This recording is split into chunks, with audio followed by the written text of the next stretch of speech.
Ada satu hadis yang dikeluarkan Anas bin Malik, ya, tentang bibinya beliau, ya. Anas itu punya bibi namanya Rabi' binti Nadr. Rabi' binti Nadr.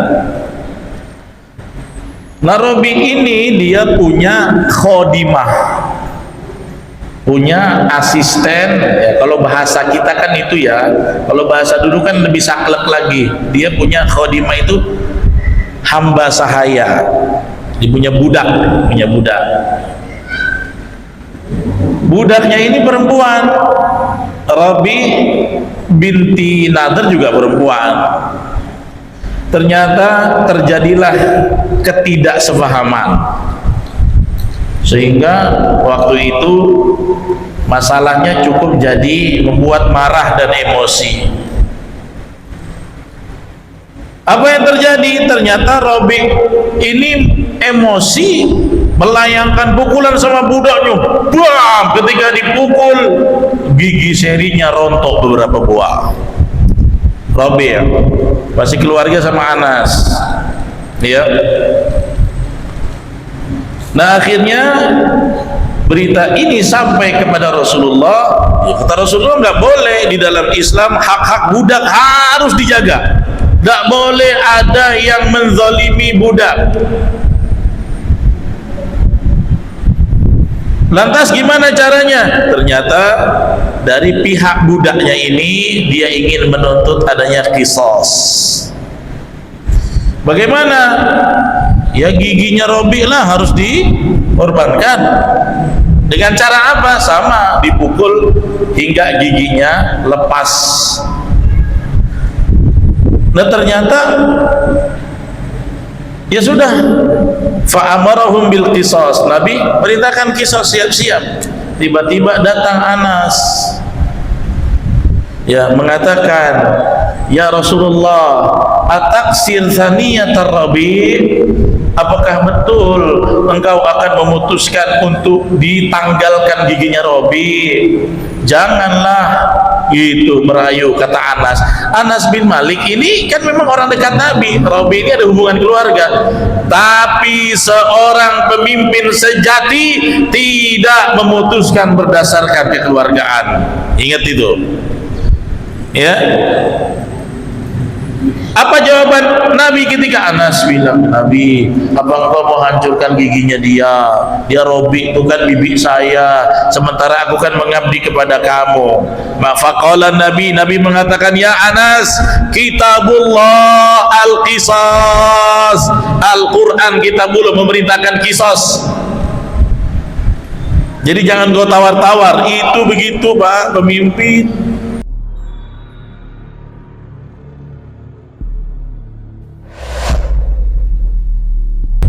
Assalamualaikum warahmatullahi wabarakatuh.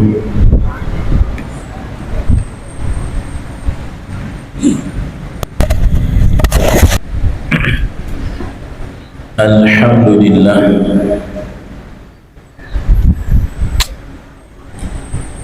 alhamdulillahi hamdan katsiran tayyiban mubarakan fihi kama yuhibbu rabbuna wa yardah. Ashhadu an la ilaha illallah wahdahu la syarika lah, wa ashhadu anna nabiyyana Muhammadan abduhu wa rasuluhu wa safiyyuhu wa khaliluhu. Allahumma salli wa sallim wa barik ala nabiyyina Muhammadin wa ala alihi wa ashabihi ajma'in, amma ba'd. Hadirin hadirat jamaah sekalian, a'azzani Allah wa iyyakum. Kita bersyukur kepada Allah dengan ucapan alhamdulillahi rabbil alamin. Bersalawat dan salam kepada Nabi Muhammad sallallahu alaihi wasallam. Allahumma salli wa sallim wa barik alaih. Dan insyaallah kita melanjutkan kajian tafsir hari ini, membahas satu ayat saja lanjutan, yaitu surah Al-Maidah ayat 45. Al-Maidah ayat 45. Silakan dibuka, kita baca bersama.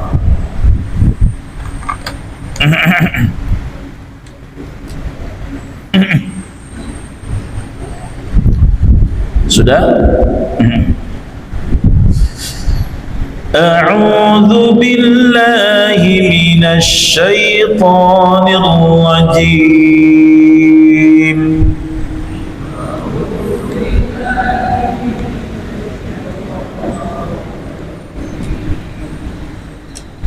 Bismillahirrahmanirrahim.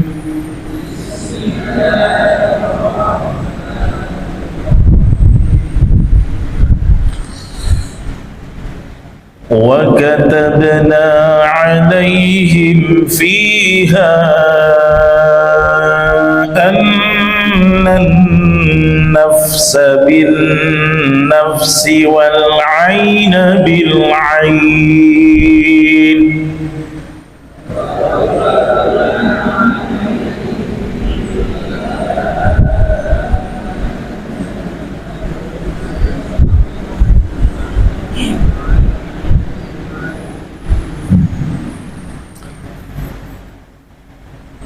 والعين بالعين والأنف بالأنف والأذن بالأذن والسن بالسن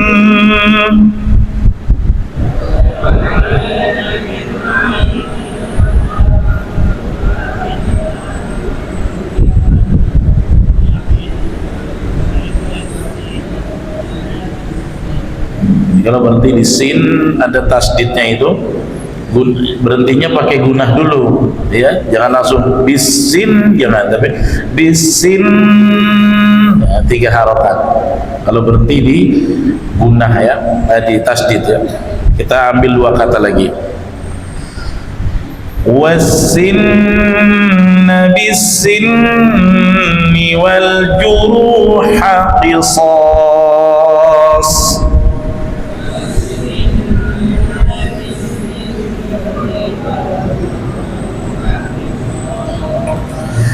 فَمَنْ تَصَدَّقَ بِهِ فَهُوَ كَفَّارَةٌ لَهُ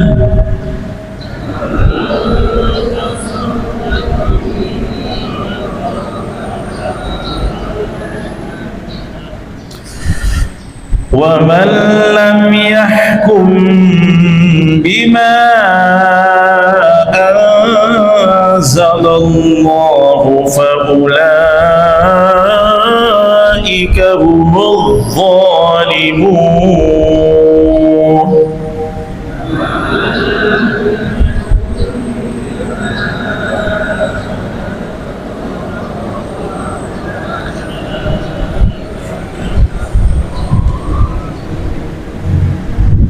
Baik, terjemahan. Wa katabna, dan telah kami tuliskan atau tetapkan, ya, alaihim, atas mereka, terhadap mereka, maksudnya, ya, adalah umat yang memegang Taurat, ya, atas mereka.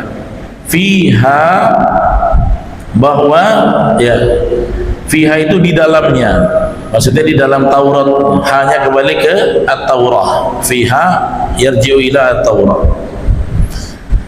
ya, ditetapkan atas mereka di dalam Taurat itu ada apa? Annan nafsa, sesungguhnya jiwa, bin nafsi, dibalas dengan jiwa, wal aina, dan mata, ya, bil aini, dibalas dengan mata juga, wal anfa, ya, anfa ini hidung, dan hidung bil anfi dibalas dengan hidung juga, wal udhuna, dan telinga bil udhuni, ya, dengan telinga juga, wasinna bisinni, dan gigi dengan gigi juga, wal juruha, dan luka-luka qisas, ya, ada qisasnya. Qisas itu balasannya, ya, qisas itu artinya balasannya. Faman tasaddaqa, maka, ya, barang siapa tasaddaqa, mensedekahkan atau mengeluarkan, ya, mengeluarkan hartanya, bihi, ya, dengannya, maksudnya dia mengeluarkan hartanya itu untuk membayar diat dari kesalahannya dia, pernah ngilangin nyawa orang atau menghilangkan bagian tubuh orang lain, dia kan merugikan orang, ya. Kalau dia tak mau dikisos, tasaddaqa, dia mengeluarkan, ya, kalau tasaddaqa ini bahasanya kan kayak sedekah, tapi mengeluarkan denda lah, itu namanya diat. Wa faman tasaddaqa bihi, barang siapa yang mengeluarkan, ya, dengannya, fahuwa, maka baginya kafaratun lahu, kafarah, ya, kafarah itu artinya adalah penebus, penghapus, lahu, bagi dia. Waman, dan siapa yang lam yahkum, tidak berhukum, bima anzalallah, dengan apa yang telah Allah turunkan, faulaika humudz zalimun, maka mereka adalah orang-orang yang zalim. Baik, ya. Nah, jadi ini ayat secara mukhatab atau secara direct itu untuk orang Yahudi, alladzi alaihi Taurah, yang diturunkan atas mereka itu kitab Taurat, ya. Berkenaan tentang apa? Tentang yang namanya qisas. Qisas itu kalau ada orang menghilangkan nyawa, maka penebusnya nyawanya juga. Kalau menghilangkan mata orang lain sampai cacat, maka penebusnya, ya, dia juga matanya harus dilakukan yang sama. Kalau melukai atau menghilangkan kuping orang, maka, ya, penebusnya kuping dia juga, ya. Makanya di sini disebutkan, ya, nafsa bin nafsi, wal aina bil aini, wal anfa bil anfi, itu disebut semua, ya. Termasuk juga tentang luka, dia nggak menghilangkan tubuh orang lain, ya. Kalau tadi kan disebut telinga, hidung, gigi disebut, ya. Tapi ada juga dalam ayat ini yang mengatakan wal juruha qisas. Juruh itu dari kata jarhun. Jarhun artinya luka. Luka yang dibuat seseorang merugikan orang lain, dia ingin menebus itu supaya nggak jadi dosa bagi dia, boleh, ya, dia harus diperlakukan dengan tingkat luka yang sama. Inilah yang disebut dengan qisas yang ada di dalam Taurat, ya. Tapi ada opsi yang B. Bagaimana opsi yang B itu? Kalau pihak yang dirugikan atau pihak korban mendapatkan pengajuan, ya, maksudnya pengajuan gerasi lah, gerasi gitu, ya. Kami dari keluarga pelaku mohon maaf, gitu kan. Bisa tak keluarga kalian legowo tidak memberlakukan menuntut hukum qisas untuk pelaku yang notabene saudara kami, boleh enggak?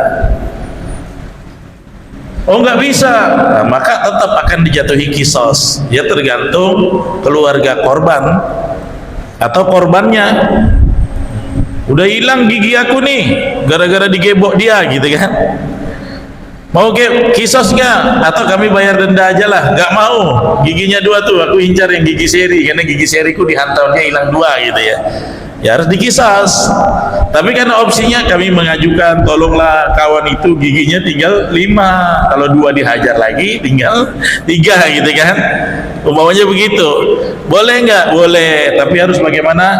Faman tasaddaqa, dia mengeluarkan dendanya. Dendanya itu namanya apa? Diyat. Kalau bahasa Arabnya diyah ya. Dal, ya, dan tak marbutoh, diyat namanya. Diyat itu adalah denda. Kalau kita bilang apa? Kompensasi dari keluarga pelaku ya. Maka bagaimana? Bisa nggak dia mengajukan supaya tidak diberlakukan kisos? Boleh kalau keluarga korban menerima pengajuan maafnya, menerima bargaining dari diatnya. Oke, kami terima, nggak usah 2 gigi, mau berapa diatnya? 1 gigi 100 juta lah ya gitu, 2 gigi 200 juta ya. Boleh nggak? Tapi jangan dikisos ya saudara kami. Oh nggak bisa, kenapa? Giginya itu yang satu besar, 200 hitungnya 200 juta. Oke, kalau setuju maka di sini disebut fahuwa kafaratun lahu, maka itu jadi penebus baginya. Nah, inilah hukum Islam yang berlaku di dalam ayat ini. Kalau nggak mau pakai ini, ditutup dalam penutupan kata-katanya ayat ini, berarti wa man lam yahkum bima anzalallah, siapa yang tidak berhukum dengan hukum Allah, mereka adalah orang-orang yang zalim. Nah, ini klausal aturan-aturan yang ada di dalam Taurat untuk orang-orang Yahudi ya. Tetapi dalam memutuskan kisos ini dalam perundang-undangan Islam memang harus banyak pertimbangan. Seperti dilihat tentang akidahnya. Oh, kalau nyawa dibalas nyawa, ternyata yang membunuh adalah orang Islam, yang dibunuh orang kafir karena orang kafir itu mengganggu, mengejek dia. Apakah harus dibayar nyawa? Belum tentu. Oleh karena itu ya, dalam perkara ini memang harus orang yang faham ya, menentukan ini. Nah, termasuk unsur pemimpin itu harus tahu tentang seperti ini. Kalau pemimpin tidak faham tentang perkara ini, nanti ketetapan tidak berkeadilan, keluarga korban dirugikan, akhirnya terjadilah kezaliman, ketidakpuasan ya. Ini hukum tentang kisos dan diyat gitu ya. Nah, hadis ini, ayat ini ada latar belakangnya ya. Ada satu hadis yang dikeluarkan Anas bin Malik ya, tentang bibinya beliau ya. Anas itu punya bibi namanya Rabi' binti Nadr. Rabi' binti Nadr.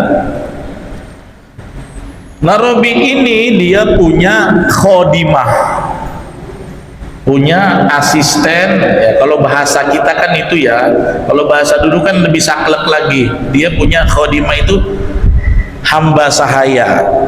Dia punya budak, budaknya ini perempuan. Rabi binti Nadr juga perempuan. Ternyata terjadilah ketidaksepahaman, sehingga waktu itu masalahnya cukup jadi membuat marah dan emosi. Apa yang terjadi? Ternyata Rabi ini emosi, melayangkan pukulan sama budaknya. Bam! Ketika dipukul, gigi serinya rontok beberapa buah. Rabi masih keluarga sama Anas ya. Nah, akhirnya berita ini sampai kepada Rasulullah, ya kata Rasulullah, nggak boleh di dalam Islam hak-hak budak harus dijaga, nggak boleh ada yang menzalimi budak. Lantas gimana caranya? Ternyata dari pihak budaknya ini dia ingin menuntut adanya qisas. Bagaimana? Ya giginya Robi lah harus dikorbankan. Dengan cara apa? Sama, dipukul hingga giginya lepas. Nah ternyata ya sudah, fa'amarahum bil qisas. Nabi perintahkan qisas, siap-siap. Tiba-tiba datang Anas, ya mengatakan, ya Rasulullah, ataksir thaniyatar Rabi, apakah betul engkau akan memutuskan untuk ditanggalkan giginya Robi? Janganlah gitu merayu, kata Anas. Anas bin Malik ini kan memang orang dekat Nabi. Robi ini ada hubungan keluarga, tapi seorang pemimpin sejati tidak memutuskan berdasarkan kekeluargaan. Ingat itu ya. Apa jawaban Nabi ketika Anas bilang, Nabi, apa engkau mau hancurkan giginya dia? Dia Robi itu kan bibi saya, sementara aku kan mengabdi kepada kamu. Faqala Nabi mengatakan, ya Anas, kitabullah al-qisas. Al-Quran kitabullah memerintahkan qisas. Jadi jangan kau tawar-tawar, itu begitu Pak pemimpin. Jangan giliran keponaan aman lah, nggak diperiksa, ya akhirnya dapatlah pamanku sayang. Gara-gara keluarga tidak ditindak adil. Nah sekarang saya tanya, Bapak Ibu bisa nggak begitu? Kalau jadi pemimpin, yang bersalah keluarga kita ditindak, siap nggak? Siap tidak? Kalau siap bisa jadi pemimpin. Kalau masih nepotisme dalam menegakkan hukum Allah, keadilan, atau kita tidak bicara hukum Allah, dalam undang-undang hukum pidana positif kita tidak bisa adil, jangan harap dirimu masuk kriteria orang yang amanah dalam memimpin. Nggak bisa. Saya nih misalnya, ya jadi pemimpin, kemudian saya punya abang misalnya, enggak punya abang, saya punya abang bersalah. Terus kata hakim yang memutuskan, saya bilang sama hakim, itu siapa? Itu abang Anda. Terus saya bilang, hakim, saya ini pemimpin, tolong untuk abang saya jangan ditindak. Maka saya adalah sultanun jair, pemimpin yang zalim. Itu. Tapi kalau pemimpin sejati yang mengharap ridha Allah, wahai hakim, walaupun dia keluarga saya adalah orang pemimpin, saya penguasa, tindak. Kalau bahasanya Al-Quran, fahkum bainahum bil adl, putuskan hukuman dengan keadilan. Saya nggak boleh mencegah itu Pak, ya walaupun itu anakmu sendiri Pak. Jangan, Bapak Ibu, ini dalam pendidikan manhaj Rasulullah, kalau anak kita bersalah harus dihukum dengan iqab yang mendidik, hukuman yang mendidik, maka lakukan. Jangan pakai hati nggak tega, hukum harus ditegakkan. Itu pemimpin Pak. Sekarang saya tanya Pak, model pemimpin yang begini zaman sekarang masih ada tak? Ada lah, tapi agak di dalam goa-goa nyarinya nih. agak susah, ya makanya nggak bisa. Rasulullah ketika diajukan oleh Anas, ya Rasulullah, atuksir saniyatar Rabi, apakah engkau akan putuskan ditanggalkan giginya Rabi? Aku kan Anas, janganlah ya Anas, kitabullah al-qisas, di dalam kitab suci Allah, kitabullah perintahkan qisas. Maka tidak ada tawar menawar. Makanya di hadis lain Nabi mengatakan, ya, tentang bagaimana beliau menerapkan hukum dan kebijakan sebagai seorang pemimpin. Nabi pernah mengatakan, lau Fatimah binti Muhammad sarakat, kalau sekiranya Ada permasalahan kasus Fatimah anaknya Muhammad mencuri, laqata'tu yadaha, aku benar-benar akan memotong tangannya dengan hukum potong tangan. Siapa itu dia yang beliau bilang? Anak putrinya sendiri. Ya, inilah yang namanya justice before the law. Nah, ini kayak cita-cita saya dulu mau jadi pengacara, nggak jadi, jadinya pengisi acara. Dulu cita-citanya Riza Hafiz muda itu ingin kuliah sarjana hukum, mau jadi lawyer, tapi jadi beda tipis, nggak jadi pengacara, jadinya pengisi acara tausiah dan pengajian. Apa namanya yang disebut dengan equality before the law. Equality itu artinya kan persamaan, ya, sebelum penetapan hukum. Jadi di mata hukum nggak ada status siapa. Kalau sudah di mata hukum diterapkan sesuai dengan hukum, itulah baru menegakkan keadilan. Ya, Nabi tidak bergoyang. Tapi ternyata ada cara yang legal. Bagaimana caranya? Keluarganya Robi mengajukan diat. Jadi kan legal. Kalau tadi kan langsung ke Nabi minta jangan diputuskan, itu nggak boleh. Yang legal bagaimana? Keluarga pelaku Robi ini yang mukul budak ini sampai giginya tanggal, gigi serinya datang ke keluarganya. Budak tersebut mengatakan, kami mengajukan permohonan. Ya, permohonan apa? Permohonan penangguhan pelaksanaan kisos. Kami keluarga menyediakan sekian dinar sebagai kompensasi, namanya diat tadi. Ya. Nah, awalnya keluarga budak ini nggak mau, karena di ayat apa? Di ayat disebut apa? Fasin nabisini, gigi dengan gigi, kan ada tuh di ayatnya, gigi harus dibayar gigi. Kami kebetulan tidak mau menerima ajuan kompensasinya, tapi ternyata ketika Anas berbicara memohon ampun, ada penyesalan dari Robi. Akhirnya apa? Alhamdulillah, akhirnya Robi bin Nadhr, keluarga Anas bin Malik, tidak dikisos giginya. Karena apa? Keluarga korban sudah merelakannya dengan memaafkannya, maka ini boleh. Tapi kalau Nabi sebagai yang memutuskan, yang memerintahkan, ya, majelis hakim untuk memutuskan, itu Nabi tidak akan mau. Kalau Nabi tadinya kisos, tapi kan nggak jadi dikisos, bukan karena Nabi tidak adil, karena keluarga korban sudah siap menerima kompensasi dia. Itu dalam bahasa kita, kalau skenarionya seperti kasus ini sudah konstitusional, maka sah secara hukum agama, berkah bahkan, dan sah pula secara hukum negara. Ya, nah itu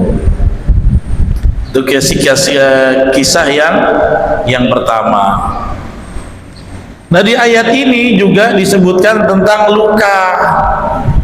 Ya, tentang luka. Kalau ada orang pelaku melukai satu orang, korbannya terluka, ya, tapi dalam mazhab Imam Malik diberi catatan, lukanya ini bukan berbau pada tulang, misalnya begitu ya. Kalau tulang ini ada pelaksanaan kisos yang terkhusus sendiri, ya, maka dia juga harus dibalas dengan yang serupa. Ya.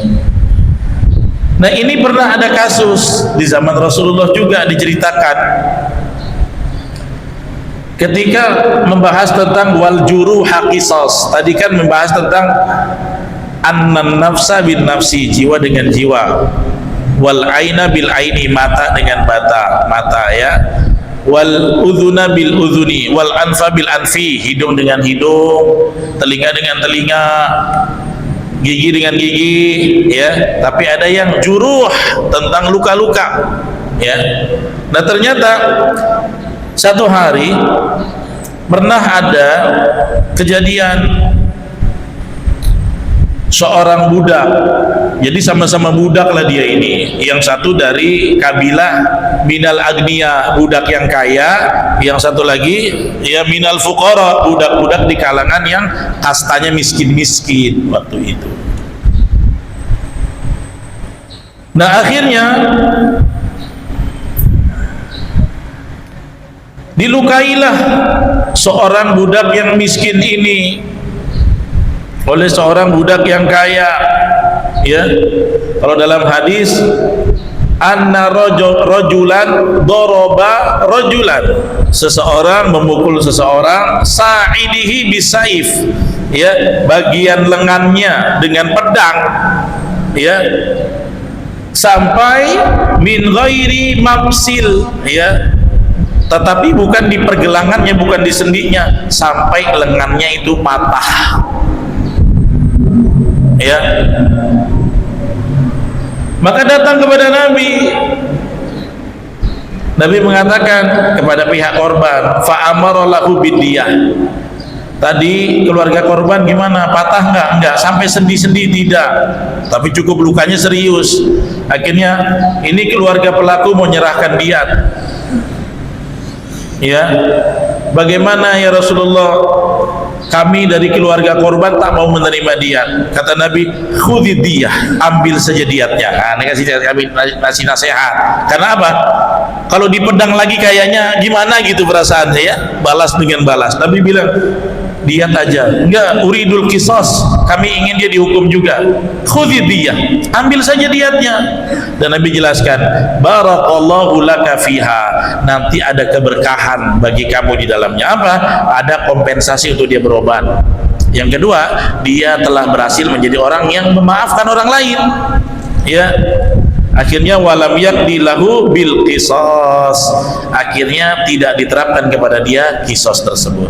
Ya, ini kasus yang kedua. Dan yang ketiga, ada lagi kasus diriwayatkan Imam Ahmad. Lain lagi kasusnya, perkelahian antara dua orang. Pakai apa? Pakai tanduk. Zaman dulu tuh tanduk jadi senjata, ya. Apa yang dipukul? Ya, ditusuk lututnya dengan tanduk. Ditusuk lututnya. Ya. Nah, akhirnya orang yang ditusuk itu bersama keluarganya datang kepada Rasulullah. Ya.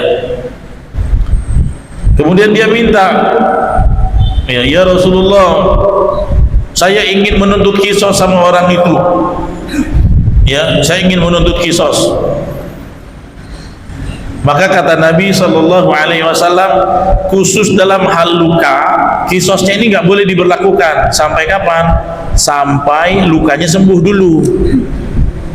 Jadi kalau misalnya dia ditusuk tadi kan pakai tanduk, biar lukamu sembuh dulu. Kalau udah sembuh baru kita berlakukan penetapan qisas. Makanya Nabi bilang, la ta'jal hatta yabra'a jurhuk, jangan buru-buru sampai lukamu sembuh. Tapi orang ini ngeyel. Nabi itu kalau sudah kasih aturan pasti yang maslahat, ngeyel. Gara-gara apa? Biasalah emosi, pendendam, biasa kan? Iya kan? Maka dia bilang, fa'abar rajul illa an yastaqiyat.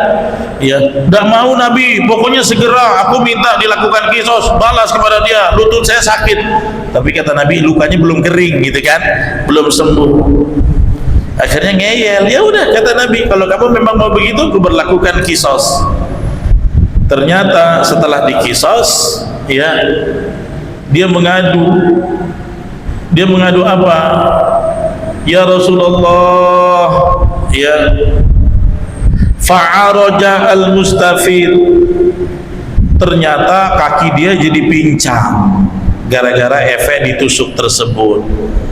Sementara teman yang diberlakukan qisas sudah sembuh, yang diqisas sudah sembuh, mengadu lagi kepada Rasulullah, Nabi gimana nih, aku jadi pincang. Itu yang diqisas dia sehat-sehat pula, sembuh duluan. Macam mana nih? Ya, maka Nabi bilang, qad nahaituka, dulu aku sudah tahan kamu, tunggu sampai lukamu sembuh. fa'asautani, tapi kamu tidak mau taat saya, ya, fa'abadakallahu wa batala arjuk, maka Allah menjauhkan kamu dari rahmatnya dan kesembuhanmu ditunda oleh Allah Subhanahu wa ta'ala.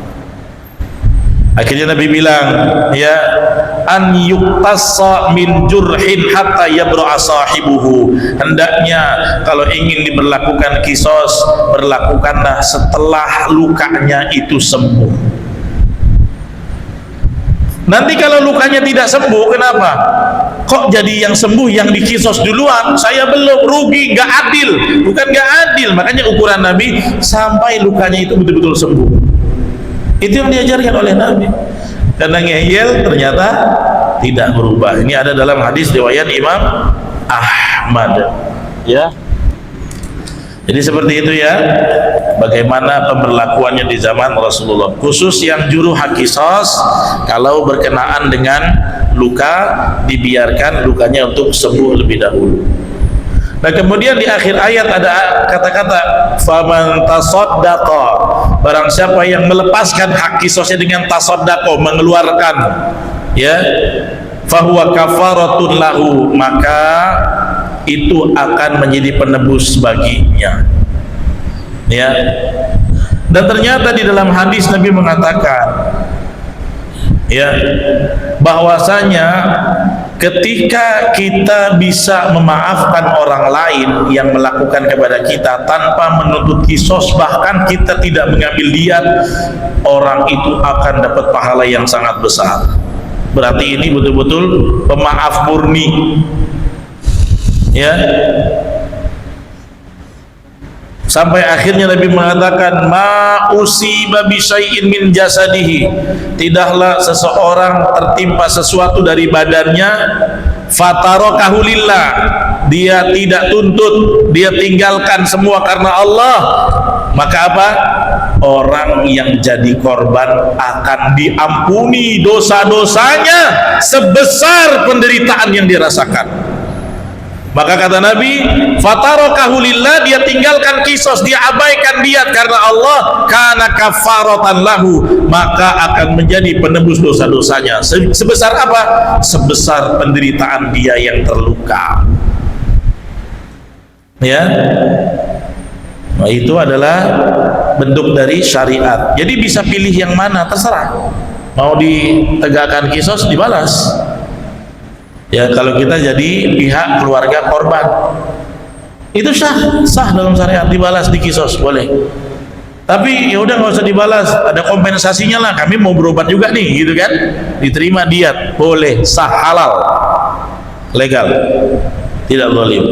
Atau yang ketiga, saya lepaskan semuanya karena Allah, ya sudah. Apalagi mungkin terjadi lukanya tidak sengaja, misalnya begitu, ya. Nah, tapi kalau sengaja, ya, Nabi tetap mengatakan kalau kamu ngambil khudhid diat itu kamu ambil, ada keberkahan dalam diat itu, hartanya pun berkah, uangnya pun berkah, jadi tidak mengapa, ya. Nah, ini hadirin jamaah sekalian tentang hukum Allah. Makanya di ayat ini diingatkan di terakhir, wa man lam yahkum bima anzalallah, siapa yang tidak memutuskan hukum dengan apa yang Allah turunkan ini, maka mereka termasuk orang-orang yang zalim, gitu, ya. Demikian. Jadi terkhusus dalam wal juruha qisas tentang luka ada syaratnya apa? Hatta yabra'a minhu, sampai penyakitnya itu mulai sembuh, baru silakan dia minta direalisasi pembayaran kisos dengan orang tersebut. Karena kalau dilakukan kisos lukanya belum sembuh, kita nggak tahu lukanya separah apa, ya kan? Sehingga apa? Diberlakukan kisosnya itu kadarnya kita tidak tahu. Yang kedua, kalau ternyata ada impactnya, ya, misalnya gini, tadi sampai dengan pincang, sementara pelakunya sudah dikisos nggak pincang, nanti akan berdampak dianggap ketidakadilan dalam syariat. Padahal apa adanya? Ketidaksabaran dari korban, ketidaksabaran. Karena kita tidak tahu apa yang terjadi, maka khusus dalam luka tunggu hatta yablu'a minhu, sampai pergi hilang darinya apa yang menimpanya. Ya, nah ini sekilas hukum-hukum dalam Taurat tentang kisos, tentang diat, ya, tentang kafarah. Ada pertanyaan? Silakan. Silakan Pak Herwin.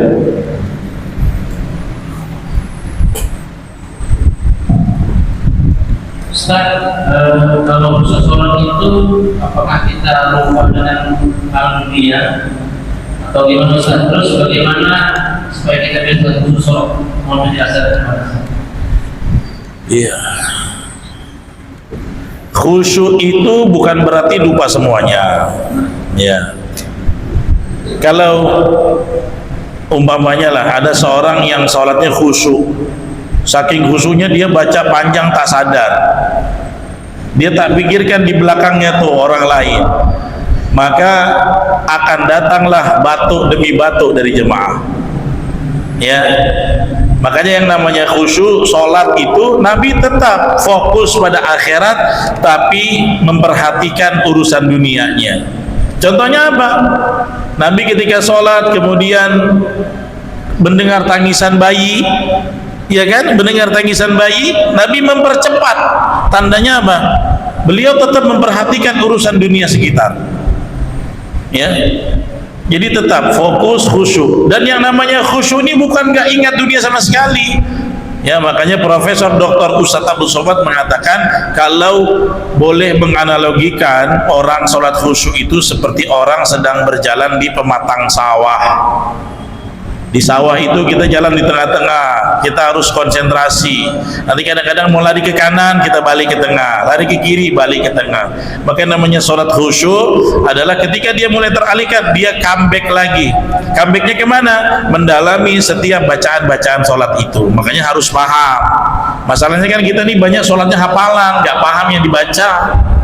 Itu yang sayang kan? Hafalan. Harusnya kita mentadaburi setiap doa, setiap zikir, setiap gerakan itu harus kita pahami supaya bisa khusyuk, ya. Jadi bukan sama sekali tidak ingat dunia. Nabi sholat juga sebagai imam nggak pernah sur sendiri, asik sendiri, panjang sendiri, nangis sendiri gitu kan, tak pedulikan orang lain, ya. Tapi konsen dengan keadaan di belakangnya. Jadi tetap ya berimbang. Itu ya. Ada lagi? Silakan.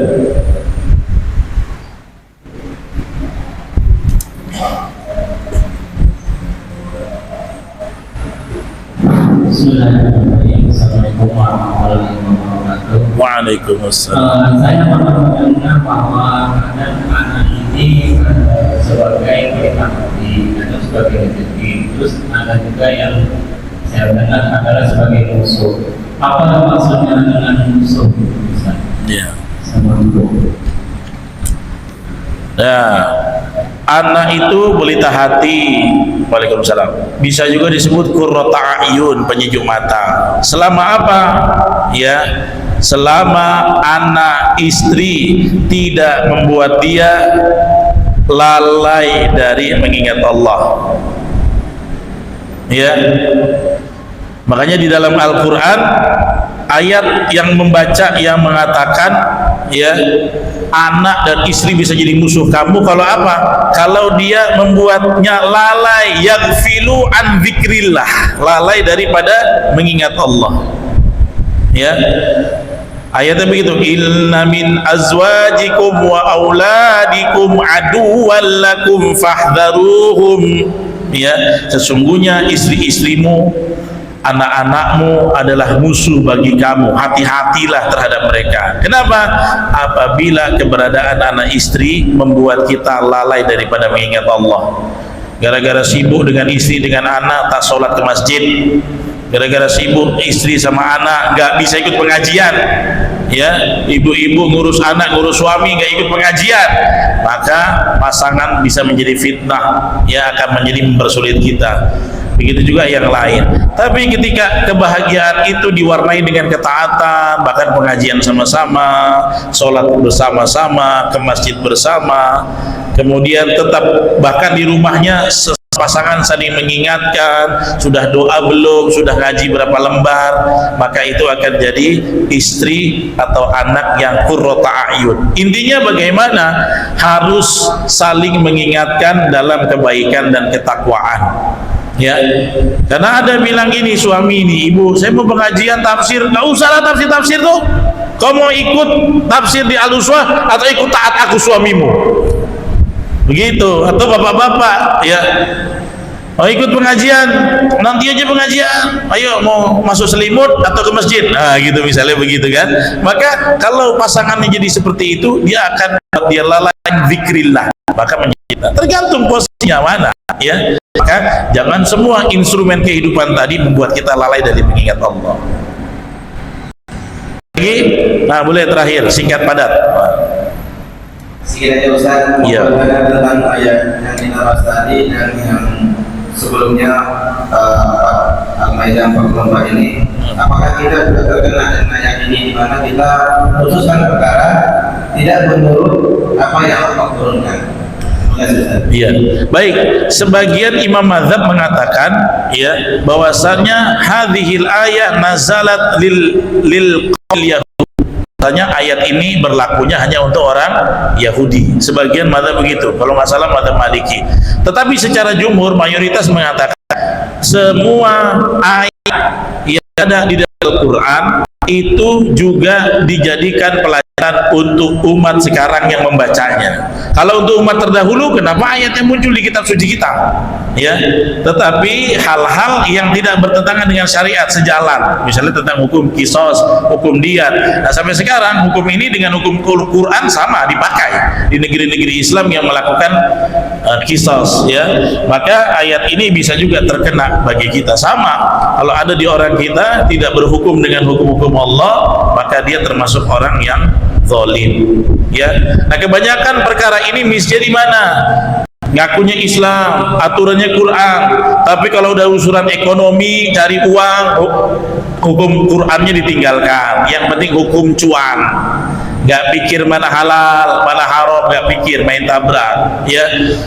Katanya hukum Islam, tapi giliran muamalah nipu-nipu, ya. Katanya hukum Islam, tapi urusan pendidikannya kiblatnya gaya barat, ya.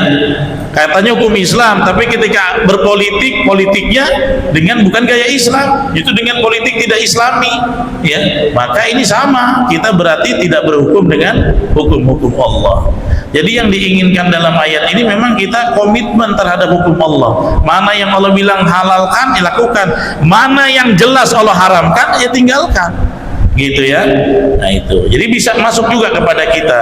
Tetapi emang orang Yahudi itu memang lebih pelik penentangannya terhadap hukum Allah. Padahal kitab itu ada di depan wajah mereka. Itu ya kira-kira ya. Demikian yang bisa saya sampaikan, lebih kurang mohon maaf. Kita tutup dengan kafaratul majlis. Subhanallah wa bihamdihi. Assalamualaikum warahmatullahi wabarakatuh.